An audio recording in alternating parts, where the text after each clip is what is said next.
Hi guys, happy Friday. I literally just called my boyfriend. I had to ask him a question about our cows. And he's like, I'm gonna come home a little early because it's Friday. Bitch, I thought it was Wednesday. Like, she is not what I am time blind. I am time blind. I'm day blind. I think all Mexicans are, quite honestly, though. Like, we watch a lot of Mexican vloggers and stuff like that, and like they always make it's like they have to make the obligatory, top 10 cultural differences or top 10 hardest things about living in Mexico, and that's always one of them. It's like Mexicans just don't give shit about time, and my pre-existing condition is being exacerbated by the fact that no tengo trabajo. Anyway, yeah, she thought it was Wednesday, but it's Friday, so that's cool. It's been like 3-4 days now since the election, and it's like I'm not gonna say that I'm not stoked. I mean, I'm not gonna say I'm stoked. I'm pleased with the results.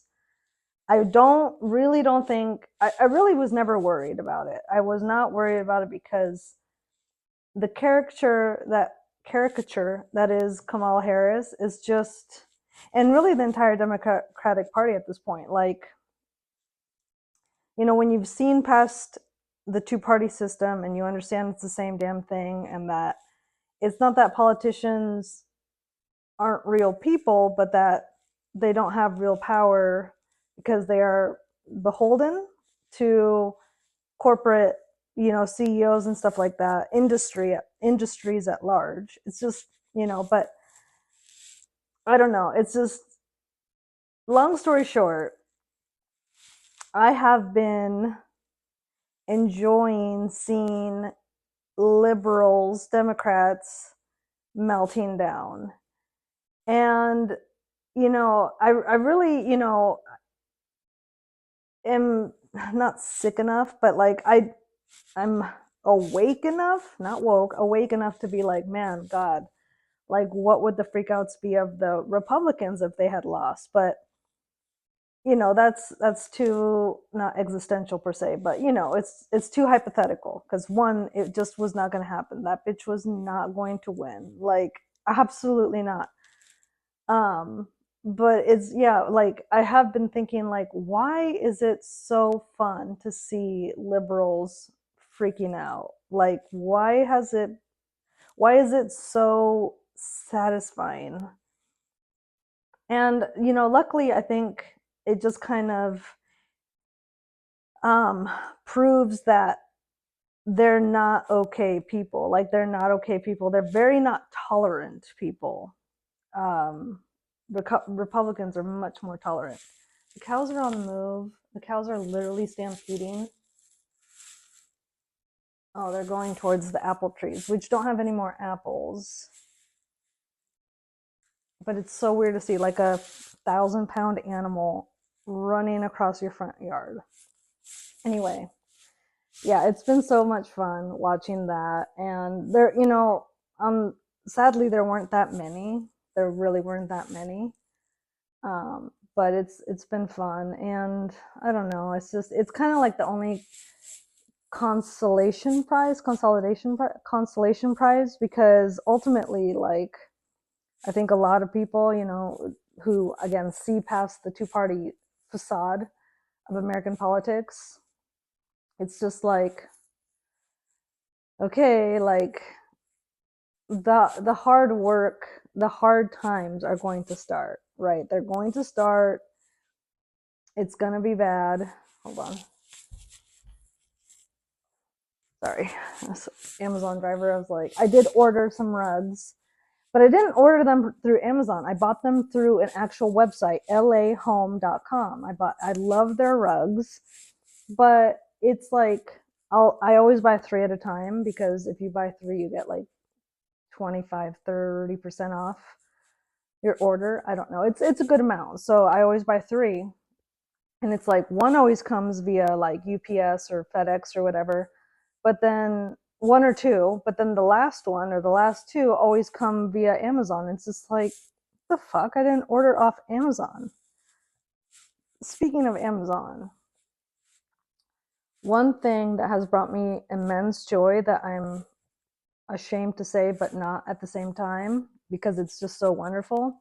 I got a robot vacuum, a Roomba. It's not a real Roomba though, because they're not, I don't even see them. Like, are they not in business anymore? I'm sure they are. But anyway, if you don't have one, and if you have pets, and I don't know, it's not that I don't like vacuuming, but holy fucking shit. Like, just with two dogs who don't even shed that much, like compared to like Lander, like these dogs are maybe the Jack Russell, because she's like always zipping around and just, she's such a hellion. She's such a fucking hellion. Anyway, I want to, like, I feel like I'm at confessional. Like, I love my Roomba. I love my carpet vacuum, my vacuum robot. It's so amazing. Unfortunately, I did return it because it doesn't like my black carpet, and it completely would just avoid it. And like, the black carpet is why I bought the damn thing, because of the white dog was always rubbing her fucking back on it. Like, so anyway, I'm gonna get another one. I feel like I have to just like spend an extra 50, $75 to get a really, really good one, which, you know what, is fine. It's fine, because just the thought of having the floors basically clean 2, 3 times a day without any effort on my part, even though I am a stay-at-home girlfriend, like, it's too good to my ears. And I don't know, why I feel good. I guess it's just because like everything else around about my life is very not technological. Like, even the baseboard heaters, we ripped them all out in this house. I think there's one tiny one in the bathroom, but like, they're all gone. They're all gone. And I don't even want to replace them. We're going to go through winter without them and see what it's like with just a fireplace. Maybe, you know, I have a fireplace there and I have a fireplace there. So we'll see if, we can do it with two fireplaces, but I really just don't want electric heaters. I don't want baseboard heaters. Like, I feel like they're ugly. I feel like I get it, like they're supposed to be under windows, but then it just goes right out the window. Like, we have a high ceiling, low ceiling there, but high ceiling here. It's just whatever, it's just, we don't have a microwave. We're not getting a microwave. It's been great without it.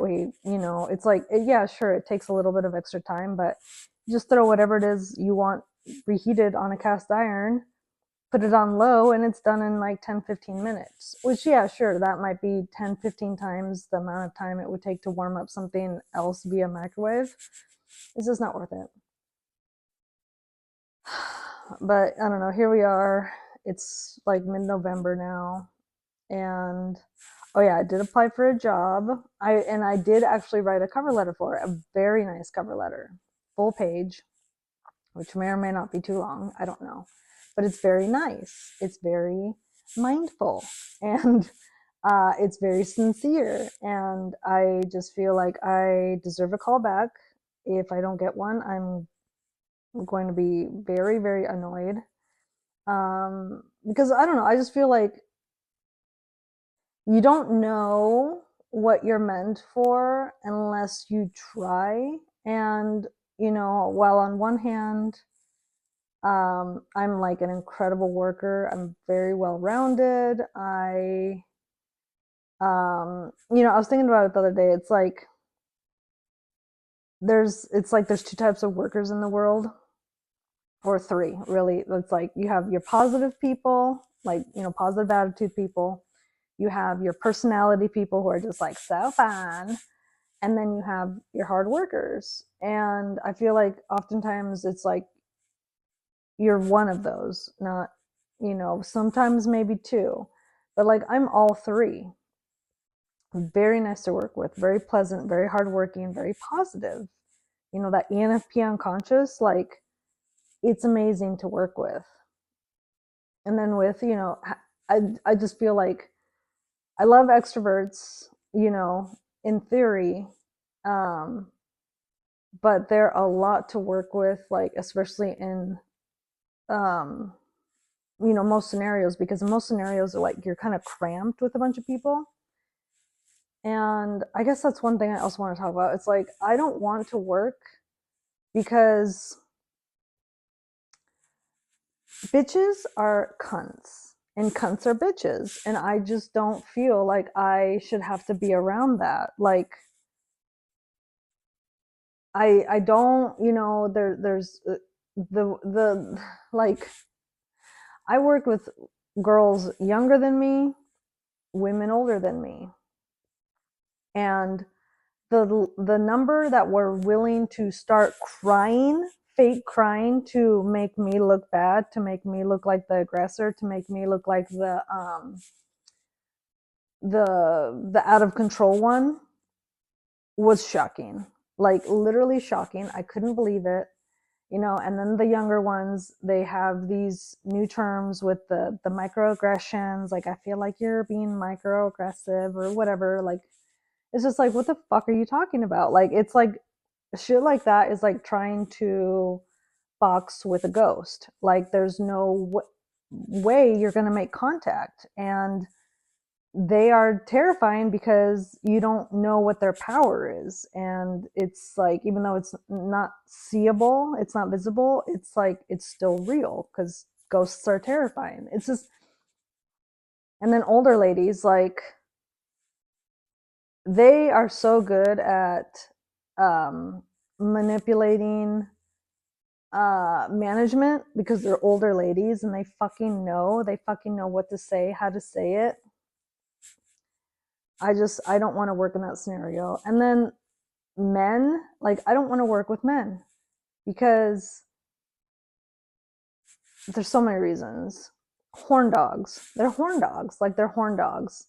So many men are like sex addicts in terms of like being really, really preoccupied with just sex, women, flirting, if not just being porn addicts. Like I know the stats.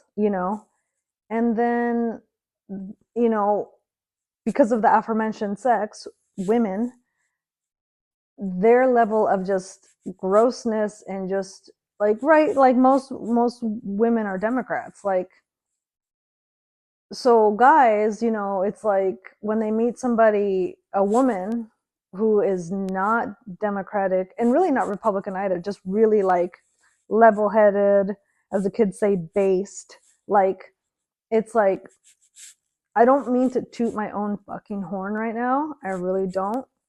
But like, I am amazing. And the more time you spend with somebody, the more time it gives them to, the more opportunity it gives them to just develop feelings. Okay. Like there's right now, actually, at my last job, um, two of my coworkers got together, and it's not, they're each other's subconscious, which is fine, like cool. I think that that's probably a fun relationship to be in, but it's like the there's certain things about their relationship that's like, because she's 10 years older than him.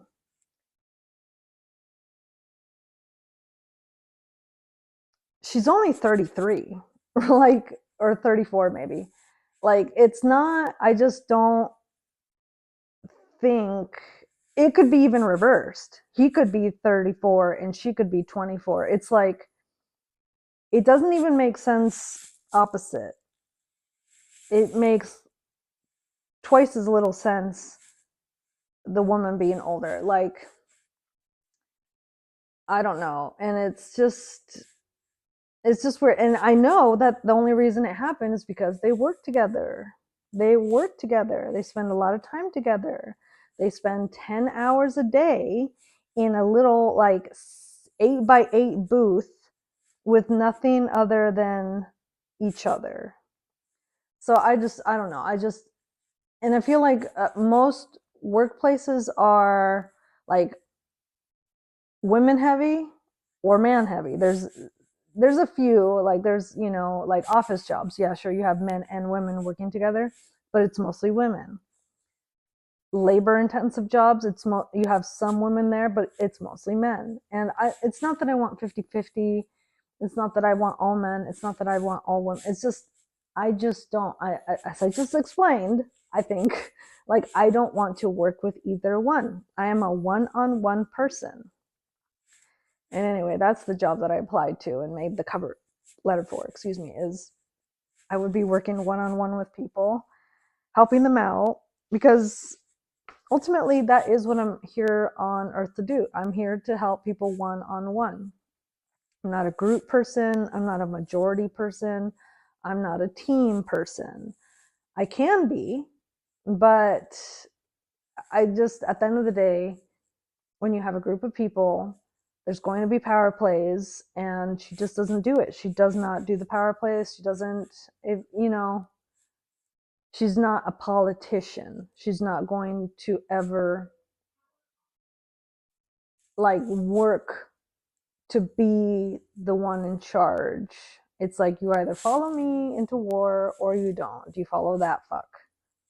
And usually that fuck is a lot more, he's a politician. She's a politician. She's going to promise things. She's going to make you feel good. She's going to inflate your ego. And I mean, I do those things too. I do make people feel good, but I don't know. I just feel like people are a lot more manipulative than I ever could think to be. Like, I can't, I don't like poisoning the water. I don't like lying. I don't like misleading. And, I feel like in order to lead people, you have to do those things. And again, I'm just not built for that. So anyway, I'm just spending my day cleaning. My mother is going to come to this house. And what's crazy is like this will be the first house of mine that she's ever gone to. She literally has never gone into a place I've lived at. She's visited me, like when I lived in Bellingham, she would visit me, but we'd meet at a third place. Yeah, this is gonna be the first time she's ever come to my residence. That's crazy. I'm 37,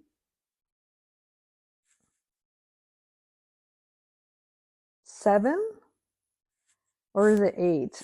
I literally don't know. I think it's 37. And this will be the first time. So in a couple days, I have that to look forward to. Crazy.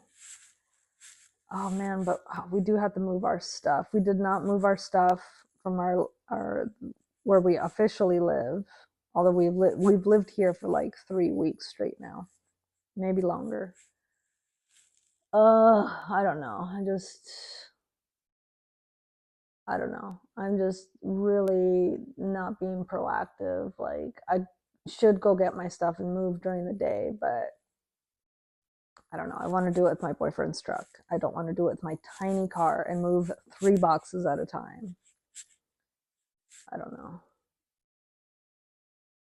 This is such an interesting time because, like I said, I think I started off saying this, like,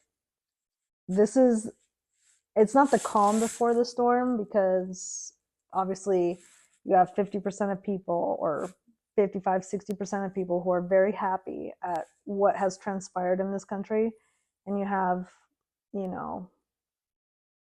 45-ish who are very, very sad. But either way, like, I think we all know that in varying degrees, for varying reasons, that this winter, this spring, this next calendar year is going to be very difficult because numbers don't lie. Um, and I feel like people are just not happy. They're not happy at their jobs. A lot of people. There's so many people who are quitting, who have quiet quit, who are moving abroad, like going to Mexico, right? They're going to places where it costs half, if not less, than here to live. There's so many people doing alternative lifestyles, moving back in with their family, moving into an RV on somebody's property. Um, if not just, doing alternative careers like gigs and YouTubing and stuff like that. It's just, not that those are very viable to live, but like, if you're smart and you set yourself up right and you haven't been drinking the Kool-Aid for too long, you can live a very low cost life even in this country. I mean, it's hard. It is hard, but it can be done. I mean, anything can be done. You just have to, I don't know. For me, like when I go out into town, which is not that often, like I do see a lot of people who, like, how do I put this nicely, are less able-minded than I am. And it's like they're doing it, they're living, they're at the same grocery store I'm at, they have a car. A lot of times it's even nicer than mine. So, life is doable. You just have to keep showing up and keep trying and just doing things on a daily basis that don't fuck you, whether that be drinking, um, smoking ounces of pot, shooting up heroin or fentanyl, like selling your dignity, uh, eating terribly, like, oh my god, I'm so cute now. Like with carnivore, she's back. Hey Riv, come here. Look at this dog. She's the worst dog. Look into the camera. She's the worst dog in the entire world. Right here, this is the worst dog. Who is chasing cattle? Who was doing that? You were. Don't feel bad for her, okay? Don't feel bad for her. She lives the best life. And you know what? If there's gonna be a worse dog out there, it should be her. Get out of here.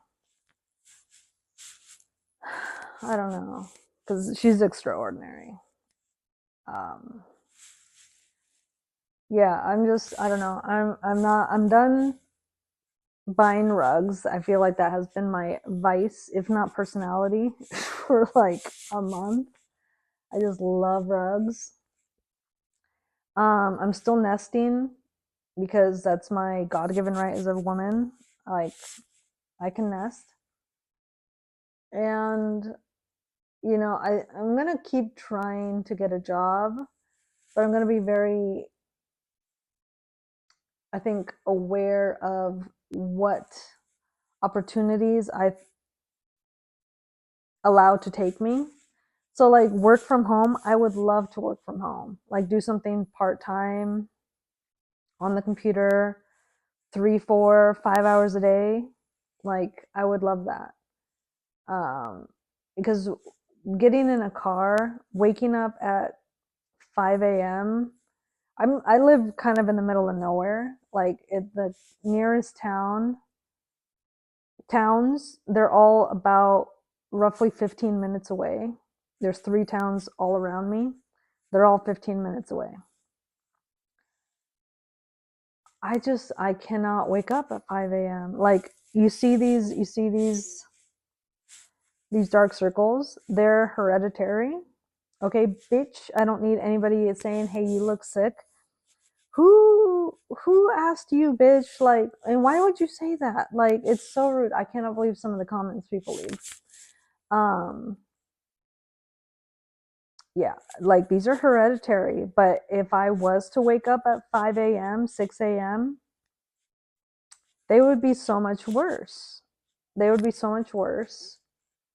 um I wouldn't have the time to do the things I need to do, which nothing's really coming to mind right now. But like, just cleaning, keeping a tidy home, making roasts, like, you can't start that too early. Although I guess maybe low, start at 6 to 6. That's 12 hours of cooking. Is that too much? I don't know.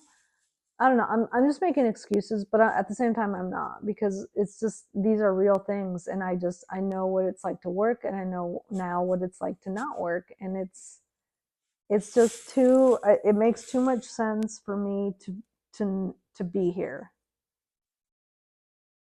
Like, I don't know. It's so cool. Like, the other day, or maybe it was yesterday, I was on YouTube and I was just scrolling, and there was this guy. I cannot remember his name, but he had a video that said, like, you can't go back to your town, your job, to people. Like, and I've always thought that. Like, I remember being 17 and making a rule for myself that said, you never go back to somebody ever, Wendy. You never go back to somebody. Like, once that relationship is over, it's over. And I have long felt that for jobs. Like, there is no going back.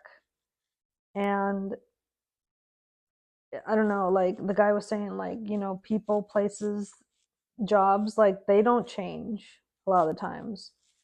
But when you leave, you change. And it's so true, because even, it's like, whether you want to or not, once you leave a place, a person, a job, you have to change to your new environment, to your new surroundings. And so, no matter what happens, even if you have to go back for whatever reason, whether it be temporary or just due to bad circumstances, like, you can't,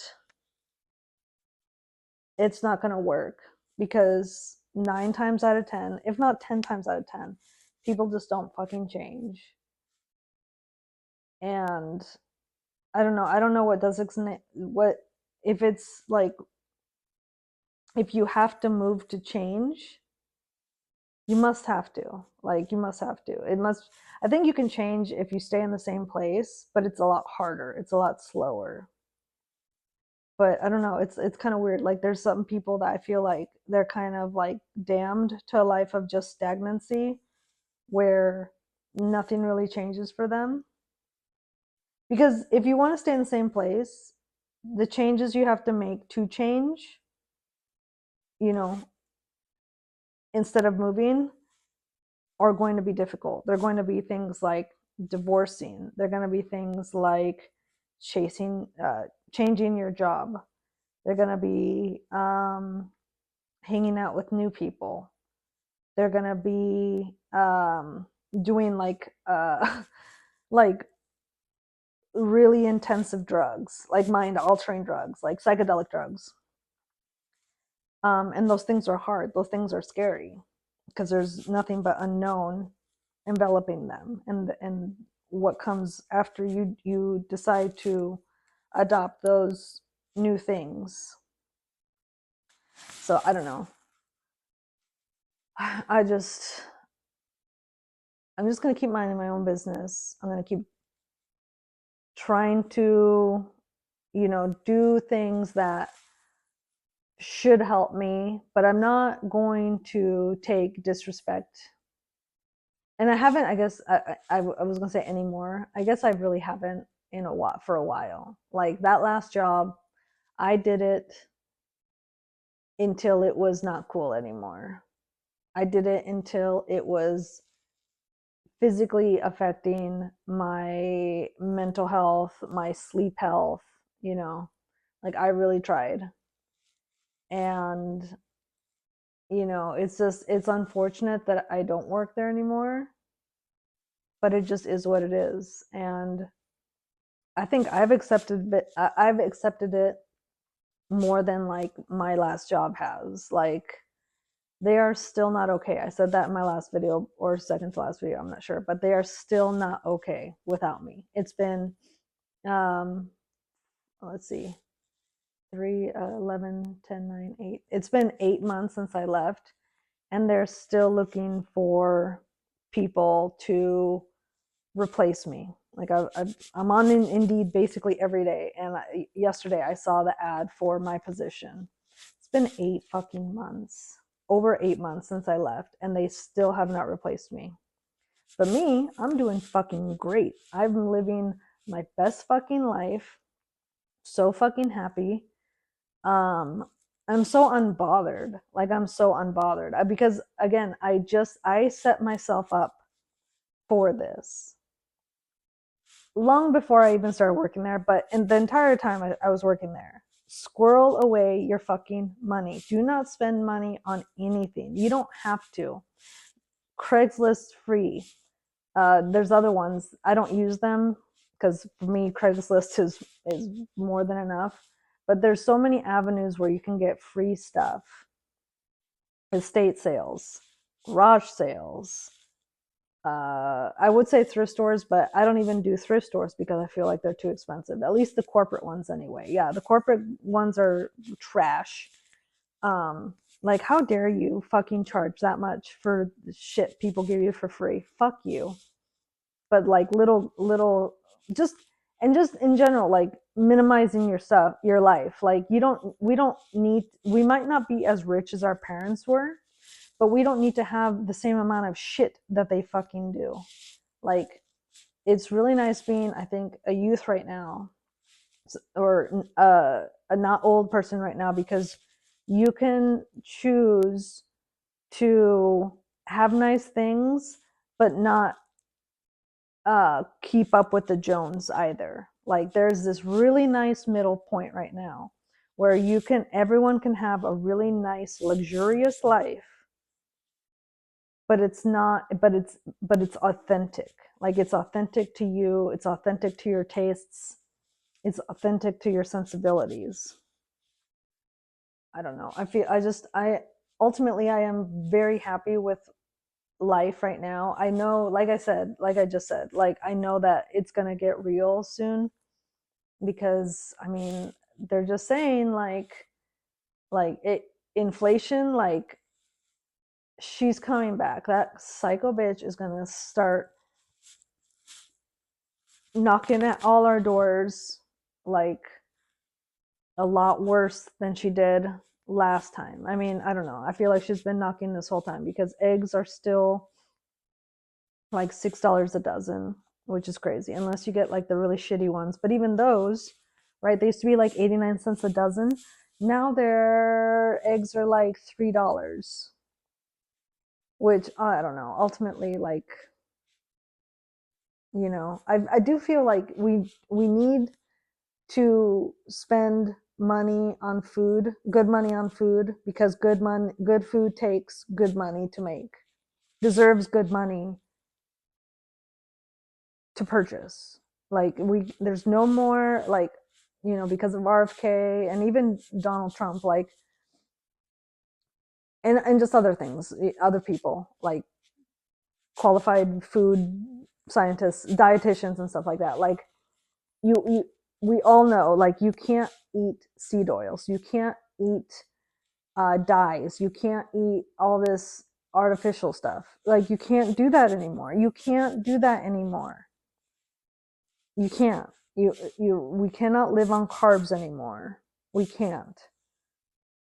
I think it's slowly coming out. Yeah, I think it is already out that, like, protein is the way to go. Like, you need to eat mostly protein. Carbs should be, and they can be a part of your diet if you choose, but they are a small part of your diet. They cannot be the majority. And just in general, like, the acceptance of no seed oils in the diet is so big because everything is full of them. Everything is so full of them. But that is out. That paradigm shift away from them is underway. Every day, people are hearing more and more often that you cannot have those in your diet. They are making um, your colon and your small intestines like that's ulcerative colitis. That's why you have IBS. That's why your thyroid is fucking up. That's why your gallbladder, they're recommending you get rid of it because of those things. GMOs are not cool. Nobody buys them. Nobody buys plant-based meat alternatives. Like, I don't know. It's a good time to be alive because as long as you are really alive, you're going to put yourself today and tomorrow in a better place than if you hadn't made those good decisions based on what is common knowledge now. All this shit is common knowledge now. I don't know. I don't have really any faith in Donald Trump. Really not much. Like, I often say, like, I wouldn't trust that person with a bag of my dead dog shit. But maybe him I would allow to pick up like one of River's shits. I would allow Donald Trump to pick up one of River's shits. I would trust that he could do it, that he could take the baggie and put it in a receptacle. And that is all just metaphorical because my lifestyle, I'm never in a place where you need to pick up your dog shit. I'm a wild free range woman, so don't read too deeply into that. But I'm all that to say I trust that man a little bit. And I don't know, it's just I'm hopeful that the trajectory of this country, while it's going, like, while I know the economics and I know that there we have debt to pay. I think culturally, I think that's what I'm trying to say. I think culturally we're in a better way because the last 4 8 really my whole life, because it's been Democrats the whole time. Like, we're just if we could just get away from the nonsensicalness that is liberal thought, it's just, if we could just get away from that, if we could just focus on real issues. Like, I don't care about gender. It's a non-issue because it's not real. Like, it's not real. I know lots of gay people. I have met a couple trans people, but even them, they're not like the ones that you see on the TV that you hear about, that the liberals would like you to think are public victim number one. Like, I don't want to hear about that shit anymore. I want to just get this country out of war. I want corporations to be checked a little bit, like, quit dictating so much stuff that, like, we should vote on, or not even vote on, because it's like the level of freedom in this country needs to be raised. It's been taken away, eroded, especially in this goddamn state, Washington, which the way we voted is basically everything that we voted on in the state is fucked. Like, there's this channel I watch. I think it's Washington Gun Law on YouTube. Amazing. It's mostly about guns, but like, they do talk about other stuff like that, politically speaking. It's just, I don't know, it's stuff like that. It's these smaller issues that are really going to dictate the future freedoms of us. And I don't know, I don't know, I don't trust that man too much. I really don't, just because I can't trust any politician. And like, I have really haven't done a deep dive into Donald Trump, weirdly enough, but like, I did watch something, or I read something. I actually read something, uh, James Corbett's analysis of his running mate, J.D. Vance. And J.D. Vance is basically controlled by this guy named Peter Thiel, a name that all of a sudden has just come up out of nowhere. And that guy is basically a warmonger. So, you know, that's not news. The Republicans, they love war just as much as Democrats, because they're all the fucking same. I know, I get it. But I don't know. I think that is a big thing that Donald Trump said he was going to try and stop, right? Was war. So we need to stop war. We need to control our spending. We need to get people healthy again. I think that is a big thing. And he really won over a lot of people by, you know, incorporating RFK into his political party, cabinet, whatever. Because that is such a big thing. Like, we need to get people healthy again, because the level of cost it is costing us, like, it's just, I don't know. I don't even like, that's a large part why I don't even like to go out, because the level of sickness that I see, and I'm sure, you know, like, people could say that about me, like stupid bitch did on my last video or second to last video. You look sick. I get it. Like, I get it. But still, I pale in comparison to what I see when I go out, because at least I'm height weight proportionate. At least, um, like, I'm not in a fog. I'm not in a daze. I'm not stressed out. Like, I don't know. If people could just get to my level of health, like, we would be doing so much better. So with that said, please avoid carbs and sugar. Go carnivore if you can. Um, save your money as much as you can, and just take care of yourself. Thank you. Bye.